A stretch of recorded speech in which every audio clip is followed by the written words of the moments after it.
Bueno, buenas noches. Gracias a todos por venir una vez más y por supuesto a todos los que nos miran a través de internet, hoy en directo, a través de FUCAC TV o quizás en cualquier momento desde cualquier lugar del mundo. Hoy cerramos este primer ciclo de FUCAC Dialoga, en el cual hemos involucrado e intentado involucrar a pensadores, a académicos con dirigentes políticos, intentando buscar algo que a priori, y hoy tenemos la suerte de tener a quien admiramos muchísimo, como es el doctor Gerardo Caetano, historiador, en algo de lo cual hemos hablado muchas veces, Gerardo, que es tratar de mirar el bosque y no quedarnos con el árbol, el día a día, que aparentemente da la sensación que a veces nos enfrascamos en discusiones muy cotidianas, muy caseras, que son importantes, ¿sí? Que hacen el día a día, pero pensando a mediano plazo, es posible encontrar y a la gente que piensa más o menos igual sobre los problemas del país. Así que yo agradeciendo que hayas venido, tenés un micrófono a tu lado para poder empezar a conversar. Y, y una de las frases que surgió en la primera charla con Ana Ribeiro y después yo la repetí en varias oportunidades, en realidad son dos frases, a ver qué te sugieren a vos, citando a dos personajes que me consta que conoces bastante. El concepto de Carlos Quijano de repensar el Uruguay y el concepto de plantearnos el Uruguay como problema de Metol Ferré. Son dos conceptos interesantes que yo no sé si hoy están presentes y si alguien recuerda o puede encarar esa tarea. Gracias por venir. No, muchas gracias a ti. A ver. Sí, a ver, acércatelo. Ahí está. Sí, muchas gracias a ti y muchísimas gracias a todos y cada uno de ustedes.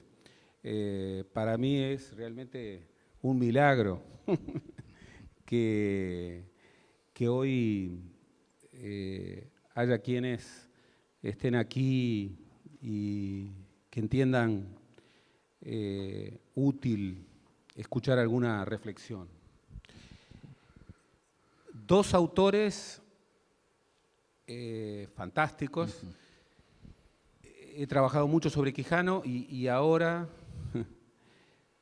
estoy haciendo el prólogo de la edición en clásicos uruguayos del Uruguay como problema de Alberto Metol Ferré y tuve la circunstancia maravillosa de poder ingresar en su archivo, que todavía no está clasificado, y en el que está trabajando su hijo. Así que son bien actuales. Repensar el Uruguay, y claro, el Uruguay ha sido posible, es posible como aventura colectiva, desde ese mandato, que le viene desde sus orígenes, más allá de dónde fijemos los orígenes, que es una discusión interminable. Tenía un historiador amigo extranjero que me decía, los uruguayos han encontrado la forma de ser discutiendo si son, Muy bien. o discutiendo sobre sus orígenes. Bien, podemos discutir sobre nuestros orígenes, pero difícilmente podremos discutir, mucho más en un tiempo como este, que el Uruguay para sobrevivir tiene que repensarse permanentemente. El Uruguay para llegar a tiempo tiene que anticiparse. Siempre fue la regla, pero hoy más que nunca. Ustedes piensen, esta referencia que tantas veces escuchamos respecto a que en el 2030 50% de los trabajos que hoy existen no van a existir y 70% de los trabajos que entonces existirán no los conocemos. Esto que parece tan increíble y que es absolutamente cierto. Hoy en un estudio que cruza la evolución demográfica del Uruguay con su estructura productiva, un estudio que está desarrollando la Oficina de Planeamiento y Presupuesto, llegan a la conclusión que el problema en el 2030 no va a ser falta de empleo para los uruguayos. El problema para el 2030 es que casi con seguridad la mayoría de los uruguayos no van a estar capacitados para los nuevos empleos. Si tendremos que repensar al Uruguay, si tendremos que repensar para qué educamos, si tendremos que repensar tantas cosas. Y los tenemos que repensar tan radicalmente que no podemos sino asumir al Uruguay como un problema, como problema. Y eso muchas veces no fue entendido. Estamos a 50 años de este ensayo de Alberto Metol Ferré,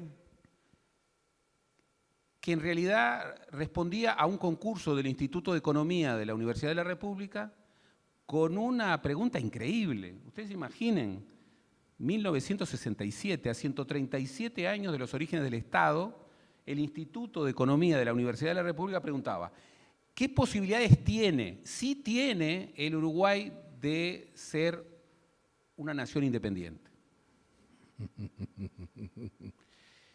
Y el Tucho Metol, que era un hombre múltiple, era pensador, era historiador, era filósofo, era teólogo, planteó esta idea de que el Uruguay no podía sino existir como problema. Y él se despedía del Uruguay ensimismado y planteaba que en realidad un futuro Uruguay tendría que construirse desde la articulación de Argentina y Brasil para trascender al Uruguay.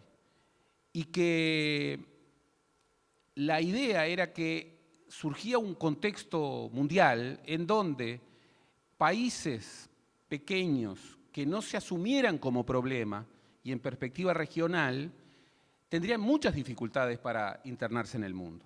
Su última obra, El Mercosur y los Estados Continentales, editada por primera vez en el 2008, su primera edición fue en Argentina y el prologuista fue Jorge Bergoglio, el actual Papa Francisco, que era un gran amigo del Tucho Metol. El Tucho Metol decía: no hay vínculo posible entre el Estado Nacional y el mundo de la globalización en forma independiente, en forma directa. Necesita lo que él llamaba un Estado continental. Bien, no son buenos tiempos para hablar de la integración,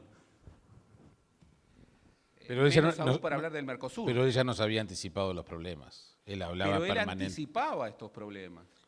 Él anticipaba justamente lo que ocurriría en la década de los 80, el gran cambio geopolítico de la cuenca del Río de la Plata, en donde los dos grandes rivales históricos por la hegemonía de la región, Brasil y Argentina, se iban a articular de manera privilegiada, más allá del gobierno que tuviera uno y otro. Y eso es lo que ha ocurrido y ocurre. Pero las dos referencias siguen estando muy presentes y forman parte de nuestro horizonte ordenador. Tenemos un sistema, una democracia con un sistema de partidos políticos donde se dan una serie de, quizás ahí, de ideas que parecen contradictorias. Por un lado, quizás los partidos políticos o sus dirigentes no son quienes, según las encuestas, tengan la mejor opinión por parte de la gente, pero siempre hablamos y nos vanagloriamos de un sistema de partidos bastante fuertes, de una democracia bastante sólida, sobre todo cuando vemos algunos movimientos en otros países que van para otro lado. Pero también muchas veces sentimos que esa política, la que en definitiva tiene que organizarnos, está como alejada de la gente. Y uno siente que los dirigentes políticos, y lo hemos hablado con ellos en este ciclo, piensan a veces más en ellos, en sus chacras, en cuidar lo que tienen, que directamente en una acción directa en organizar la sociedad para mejorar la calidad de vida de todos. Vos que conocés tanto la historia de la política uruguaya, ¿eso fue siempre así? ¿La política uruguaya ha estado más cerca de la gente en otros tiempos que hoy? Sí, entre otras cosas porque hoy la política, para bien y para mal, en el mundo importa menos. Tiene menos centralidad en la vida colectiva. Cuando hablas de política, ¿de qué hablas? Y de ¿Qué es lo que importa menos? Importa menos Por ejemplo, la construcción de colectivos vinculados con el poder para construir proyectos de futuro. Importa menos, los partidos importan menos. Vivimos en un país de rarezas, que es que, más allá de todos los pesares, nuestros partidos son fuertes. Tengo un amigo argentino que escribió hace 10 años un ensayo sobre la política argentina contemporánea y la llamó con mucha precisión la política después de los partidos. Y esa es una buena idea para entender lo que pasa en la Argentina. Cambiemos no es un partido. Unión Ciudadana no es un partido. El Frente por la Victoria tampoco era un partido. El Grupo de Massa no es un partido. Entonces, peronistas hay en todos los partidos, radicales hay en todos los partidos. Y podríamos seguir ejemplificando y ver cómo Macron, en 6 meses, se convirtió de una persona conocida, pero un hombre políticamente poco relevante, en pasar a la segunda vuelta, ganar la segunda vuelta por un 65% contra el Frente Nacional, alcanzar el respaldo legislativo que ningún presidente de la Quinta República tuvo nunca, mayoría para hacer lo que quiere, y perder la popularidad en 6 meses de mandato. Entonces vivimos sociedades en donde la política, en tanto articulación de los individuos, los colectivos y el conjunto social, importan menos. Hoy la gente tiene menos expectativa en la política. Difícilmente, y esto para bien y para mal, tal vez más para bien que para mal, difícilmente alguien quiera encontrar la felicidad en la política. Salvo los políticos. Bueno, pero esa es la felicidad mal perfilada. El descentramiento de la política puede ser algo muy importante. Puede ser algo muy importante. Dicen que la democracia no es épica. Y hay que pensar en eso, porque la épica está vinculada muchas veces con la violencia, muchas veces con las victorias finales, con los absolutos. Y bueno, en democracia no hay victorias finales, impera la alternancia, no hay absolutos. Y esto no quiere decir que las emociones y la pasión no estén con la política. En otra época, bueno, Valle y Ordóñez matrizó a esta sociedad siendo un hombre poco carismático, pero desarrollando un carisma de opinión. Luis Alberto de Herrera construyó un liderazgo que duró entre 6 y 7 décadas en la confrontación con los Valles, primero con don Pepe y después con don Luis. Emilio Frugoni nació en 1880 y ya a los 15 años hacía política y vivió hasta 1969 y tenía una de las bibliotecas más maravillosas del Uruguay y en 1966 la vendió para financiar al movimiento socialista, que en un sublema común con el Partido Socialista, que se llamaba Izquierda Nacional, tuvo una votación terrible. Yo cuando pienso en eso, cuando pienso en Frugoni vendiendo su biblioteca, de toda su vida. Toda su vida, con lo que amaba y con lo que era esa biblioteca, digo, cuánta pasión, cuánta pasión. Yo creo que la política necesita pasión, pero necesita negociación, necesita también una cultura en donde las verdades siempre son hipótesis y nadie puede encerrar la verdad en un puño. Y aquello que decía Carlos Maggi en los años 60 con sarcasmo, Sí, el Uruguay es un país donde todo se arregla conversando y nunca del todo. Es una maravillosa definición de la democracia. En las democracias todo se arregla conversando y nunca del todo. Siempre habrá un nuevo derecho, siempre habrá nuevos arreglos institucionales. Por eso, sí, creo que en algún sentido hay un recentramiento de la política en el Uruguay, común a buena parte de lo que pasa en el mundo. Claro, hay también otro fenómeno que hay que anticipar, que es hoy los tres grandes partidos que representan a un 97, 98% de la ciudadanía, han gobernado o están gobernando. Eso es una condición fundamental, porque todos conocen el otro lado del mostrador. Debiera permitir acuerdos básicos sobre ciertos núcleos en el que el país necesita grandes mayorías para avanzar. Los países desarrollados se ponen de acuerdo en 4 o 5 cosas y después discuten sobre todo. Y hoy hay que ponerse de acuerdo en educación, primero que nada, y están dadas las mejores condiciones para que ello ocurra y no ocurre. Aunque se han sacado varias fotos diciendo que se ponen de acuerdo y... Sí, pero... Todos, ¿eh? Todos, pero no ocurre, no ocurre. Y digo que están dadas las mejores condiciones porque no es problema de libreto.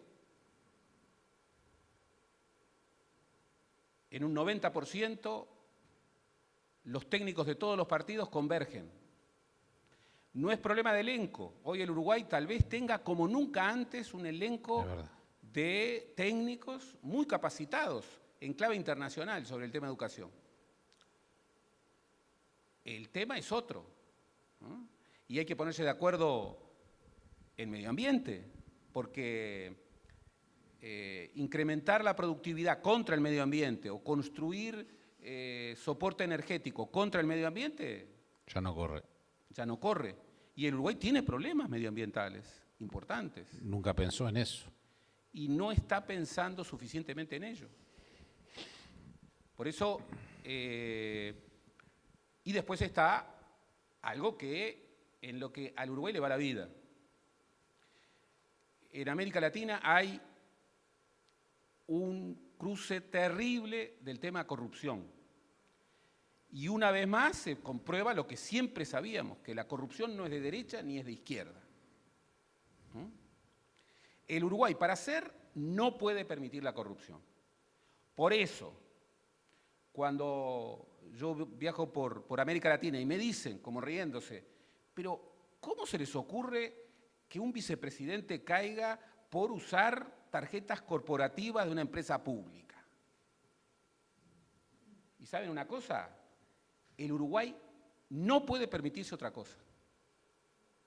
Y el dictamen del Tribunal de Conducta Política del Frente Amplio es un gran documento de época. El Uruguay no puede permitirse lo que se permiten malamente en la Argentina y que lleva a lo que llevó. No puede permitirse lo que pasa en Brasil respecto al tema de corrupción y que cruza todos los partidos. No puede permitirse la corrupción que trae las dictaduras. Y no vacilo en dar el ejemplo de Venezuela y de Nicaragua.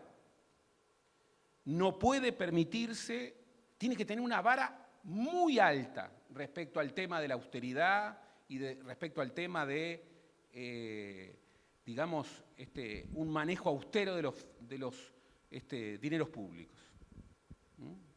Por eso, cuando el tema viene por ahí, hay que ser tajante.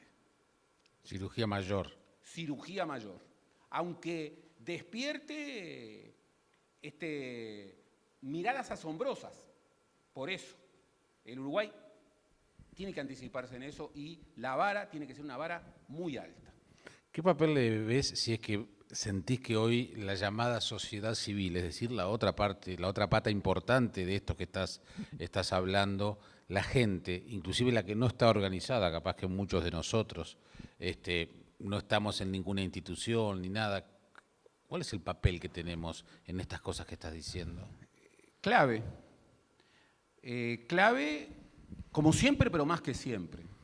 Clave porque el Uruguay tiene una tradición en donde los partidos han sido más fuertes y el Estado ha sido más fuerte que la sociedad civil. Y hoy la sociedad civil tiene grandes desafíos para organizarse, porque vivimos fragmentación, sociedades de la fragmentación, porque hoy los colectivos se multiplican y muchas veces tienen gran dificultad para articular sus demandas. Hoy emergen los llamados grupos intensos, grupos que se identifican con una única reivindicación, pero esa reivindicación se convierte en su identidad, entonces no pueden negociar, porque es su identidad, con lo cual se dificulta. Y hoy estamos en presencia de cambios revolucionarios, que algunos ven, a mi juicio, con trivialidad y con superficialidad. Esta transformación gigantesca del empleo, esta revolución industrial 4.0, hija de la robotización, hija de la economía digital, hija de la inteligencia artificial, hija de esta transformación que es un aceleramiento en la revolución, que tiene 30 años, pero que ahora se acelera más, va a reorientar fortísimamente las posibilidades de construcción de la sociedad civil. ¿Por qué? Y bueno, ¿cómo se van a reconstruir los sindicatos en esta revolución industrial 4.0?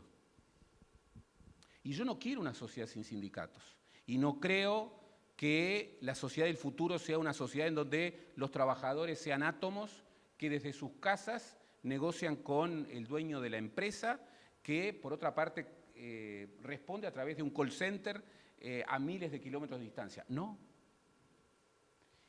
Ni tampoco creo que las redes sociales sean el nuevo demos de la nueva democracia. No. Y creo que ahí puede estar el embrión de nuevas libertades y de dictaduras siniestras. Y creo que el Uruguay, pero en general el mundo, no está siendo consciente del desafío. Y con esto no quiero decir, no quiero dar una imagen de catastrofismo, todo lo contrario. La tecnología no debe predominar. Esto lo dicen todos los historiadores de la ciencia, los historiadores de la técnica. Castells, que creó ese libro gigantesco en 3 tomos, La Era de la Información, decía: en Internet el que manda es la persona. Y cuando el poder de la persona se desborda, Internet y toda su red está en peligro. Tenemos que recrear humanismo. Sin eso estamos perdidos. Y yo creo que se puede recrear humanismo para que esta revolución traiga más libertad, traiga rediscusión de cuestiones básicas, como ¿cómo vamos a reordenar nuestro tiempo? Sí. Y seguramente habrá que repensar la jornada laboral y seguramente habrá que repensar el lugar del trabajo en nuestras vidas. Y seguramente tendremos que volver a sentir aquello que es tan viejo como el hombre, que no somos solamente lo que hacemos. Y que cuando nuestra vida se confunde con lo que hacemos, algo anda mal, algo anda mal. Y que aquella utopía liberadora de finales del siglo XIX, que era 8 horas para vivir, 8 horas para dormir y 8 horas para trabajar, no es un sueño muerto. Tiene que repensarse a la luz de las nuevas posibilidades. La tecnología no manda, no debe mandar. El que debe mandar es el hombre, la mujer, la persona y los acuerdos que haga. Por eso la política pierde centralidad en ciertos aspectos, pero se vuelve más necesaria que nunca.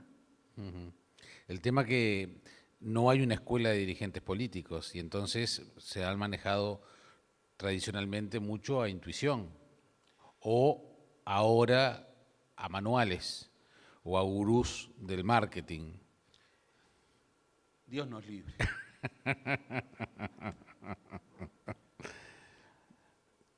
Que es lo contrario a cualquier humanización de la que estás pidiendo. Por supuesto, por supuesto. ¿Cómo se forma un político hoy? A la Facultad de Ciencias Sociales y particularmente al Instituto de Ciencia Política vienen muchos muchachos que en realidad cuando uno les pregunta, bueno, che, ¿cuáles son tus...? Yo quiero ser político.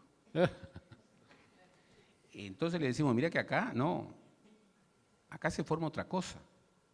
Y sin embargo, egresados del instituto hay muchos políticos, por suerte de todos los partidos, lo cual ratifica eso que es nuestro orgullo, que la universidad es la Universidad de la República, de la res pública, de todos. Aunque a veces no lo parezca, pero es de todos y debe ser cada vez más de todos. Hoy un político tiene que saber, por ejemplo, calibrar bien el espacio de las nuevas tecnologías de información y comunicación. Pero para eso debe desafiarlo.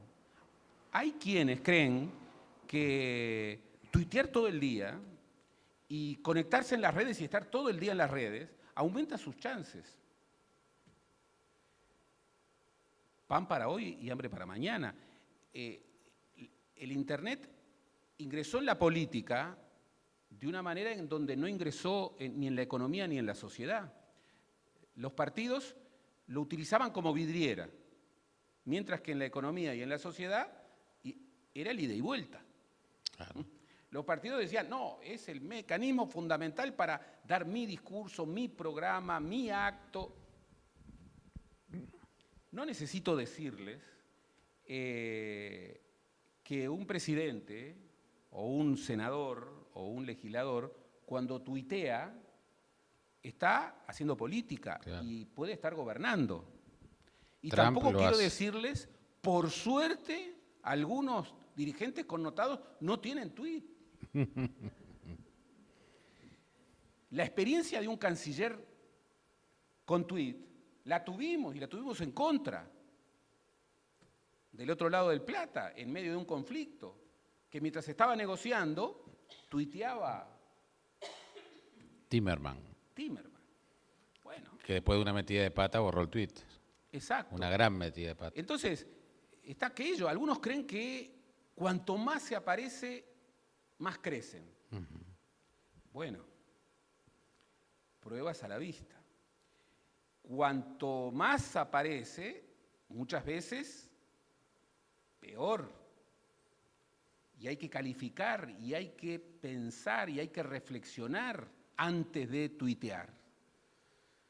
Un gran politólogo, padre de la ciencia política contemporánea como Giovanni Sartori, que murió este año, justamente cuestionaba a la ciencia política, al paradigma predominante en la ciencia política anglosajona, fundamentalmente norteamericana, y reclamaba que antes de medir había que pensar. Y hay muchos que miden antes de pensar. Y hay que reivindicar la reflexividad. ¿Las redes sociales pueden servir para ello? Estoy seguro que sí. Pero pueden servir exactamente para lo contrario. Y ahí, nuevamente, son nuestros pactos, son nuestros arreglos. ¿Cómo ves el futuro inmediato? A ver, yo creo que el futuro es la dimensión del tiempo central. Yo que soy historiador y que adoro mi oficio, no podría hacer otra cosa, si a mí me dieran la posibilidad de viajar en el tiempo, viajaría hacia el futuro. Me genera profunda curiosidad.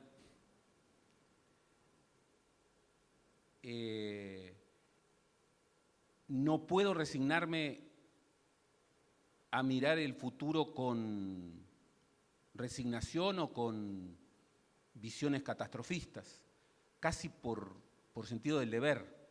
No es que todos los profetas fueron pesimistas, todos. Los profetas optimistas no quedaron en la historia. Bien, si no, la Biblia. Pero hoy el profeta debe anticipar las demandas, los temas, los desafíos. Por ejemplo, esta anticipación de que el tema no van a ser la falta de empleo, sino que el tema va a ser la falta de capacitación, bueno, no nos debe llevar al pesimismo, a creer que eso está signado, que el Uruguay está condenado a que eso ocurra. No, anticipar es justamente instar, demandar que algunos nortes no queridos no ocurran. Y sobre todo es pensar un horizonte ordenador. El futuro en el corto plazo. El Uruguay viene creciendo en forma ininterrumpida hace 15 años. Las proyecciones de los organismos financieros internacionales es que va a seguir creciendo en los próximos 3, 4 años y va a crecer en alza.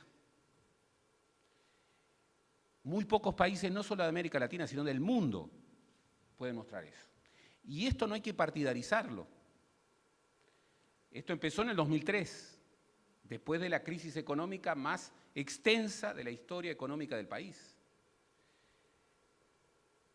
Y ojo, yo siempre digo un poco en broma y un poco en serio, el país de las vacas gordas es ahora, no fue en los 50, es ahora.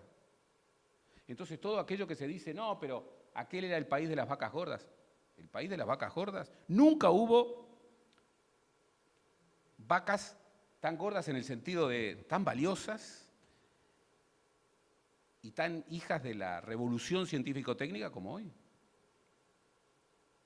Y por eso, bueno, hay que tener audacia, hay que tener coraje, hay que tener libreto, hay que tener propuesta. Hay que ser serio, hay que ser responsable. Entre otras cosas, crecimos 15 años porque el Uruguay aprendió a ser serio y responsable en el manejo macroeconómico. Pero hay que ser audaz. ¿Por qué? Porque las sociedades que mejoran se vuelven más demandantes. Y es muy bueno que así lo sea. Para terminar y apelando a tu pasado, ¿crees que el Uruguay tiene coraje, es innovador, creativo y arriesga planteando organizar el Mundial del 2030? Bien, uno podría decir, a la luz de ciertas experiencias recientes, ojo con hacer un mundial y una olimpiada. Léase Brasil. Sí, claro. Léase Hitler. En buena medida veremos cómo le va a Rusia. Yo por primera vez fui a Rusia a comienzos de este mes y fui a una ciudad maravillosa, San Petersburgo, en donde hace 100 años pasó algo y en el Palacio de Invierno, que hoy es una parte de ese complejo maravilloso museístico que es el Hermitage, no hay ni una señal de que hace 100 años pasó algo. No hay ni la más mínima señal. Y es una ciudad profundamente zarista. Yo vi en la tumba de los zares, que es una iglesia ortodoxa, a rusos de hoy rezándole a los zares, particularmente a San Nicolás II, que fue el último Romanov. Y hoy lo único que se reivindica en San Petersburgo, Moscú es otra cosa y Rusia es otra cosa, es la gran guerra patriótica, que es la resistencia rusa frente al nazismo. Lo cual, entre otras cosas, tiene el problema de que allí hay una reivindicación de Stalin. Claro. Y Putin tiene mucho de zarista y mucho de Stalin.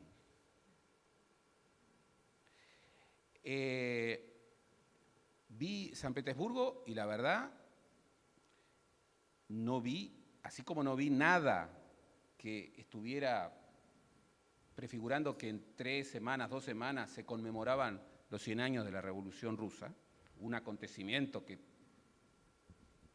para mal, en gran medida, para bien también, pero en cualquier perspectiva marcó al siglo XX, Al mundo. al mundo del siglo XX, me parece sospechoso que una sociedad trate de borrar.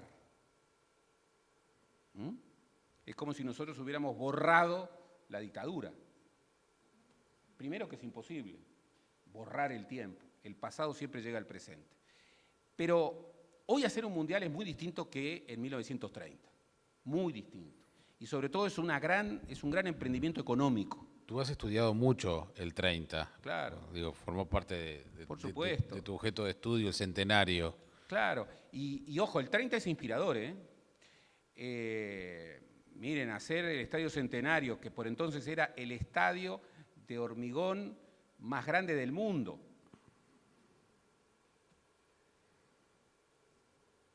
Después de una década en donde Peñarol y Nacional tuvieron proyectos absurdos de crear estadios para 100.000 personas, cada uno. Hubiera sido un gran negocio para Peñarol, porque Peñarol tenía su estadio en Pocitos, la cancha de Pocitos, que era donde hoy es Rivera y Soca. Imagínense lo que sería un estadio en Rivera y Soca. Claro, pobres vecinos. Pero, ¿qué valoración? El Parque Central era ya el Estadio Nacional. Pero la inspiración, ¿qué es? Aquellos uruguayos, ¡ja!, la verdad que asumían riesgos y perfilaban utopías, pero las hacían. En 9 meses el Estadio Centenario estuvo allí. El Palacio Legislativo, que cuando puso la piedra fundamental, Valle y Ordóñez dijo, hay que hacer un palacio para los siglos. Tenía la obsesión del Palacio Legislativo. Bueno, hoy sigue estando en nuestra geografía imaginaria sobre lo que es Montevideo y en nuestra geografía verdadera. O sea, no era cualquier changa hacer un mundial en 1930 y ganarlo, sobre todo en la final de atrás Argentina, lo cual es un milagro, porque Uruguay no debiera competir futbolísticamente ni con Brasil ni con Argentina, y compite. Pero hoy un mundial, bueno, es un gran desafío económico y para llevarlo adelante hay que tener mucha fuerza de convicción y mucho estudio y mucho libreto y sobre todo mucha energía. El Uruguay es sabio asociándose para hacerlo. Si el Uruguay estuviera solo, lo desbordaba en forma absoluta. La pregunta es, bueno, en el Río de la Plata, en Argentina y Uruguay, y tal vez Paraguay, quién sabe, hay la convicción, el libreto, las ganas, la energía, la visión prospectiva, la visión estratégica, como para que la realización de un campeonato del mundo no sea un evento más, sino que sea, bueno, un hito para el futuro que queremos. Tengo dudas. Siempre es muy bueno escucharte. Gracias por venir.